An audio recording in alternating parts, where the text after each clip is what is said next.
মানুষকে বানানো হয়েছিল ভালোবাসার জন্য, আর টাকা পয়সাকে বানানো হয়েছিল ব্যবহারের জন্য। অথচ মানুষ টাকাকে ভালোবাসে আর মানুষকে ব্যবহার করে। দুটি জিনিসের কষ্ট মানুষ সহ্য করতে পারে না। এক, চেনা মানুষের অচেনা রূপ। দুই, বন্ধুত্বের মাঝে স্বার্থপরতা।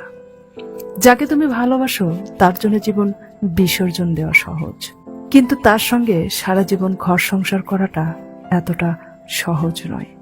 রেগে গিয়ে কোনো কিছু করার আগে একবার ভাবুন, কারণ প্রতিটি রাগে জীবন থেকে কিছু না কিছু কেড়ে নিয়ে যায়। বয়স বাড়ার সাথে সাথে আমাদের পেন্সিল ছেড়ে কলম ধরিয়ে দেওয়া হয়, কারণ এটা বোঝানোর জন্য এরপর ভুল হলে আর মোছা যাবে না। টাকা ঋণ তো চাইলেই শোধ করা যায়, কিন্তু খারাপ সময়ে যে পাশে থাকে তার ঋণ কখনোই শোধ করা যায় না। নীরবতা তার জন্য উত্তম জবাব, যার কাছে তোমার শব্দেরা মূল্যহীন। সাবধান, সব হাত বন্ধুত্বের হয় না। কিছু হাতের আড়ালে কালসাপও লুকিয়ে থাকে, যাদের বিষাক্ত ছোবল তোমাকে শেষ করে দিতে পারে। টাকার পাহাড় বানিয়ে লাভ কি? আজরাইল তো ঘুষ খায় না।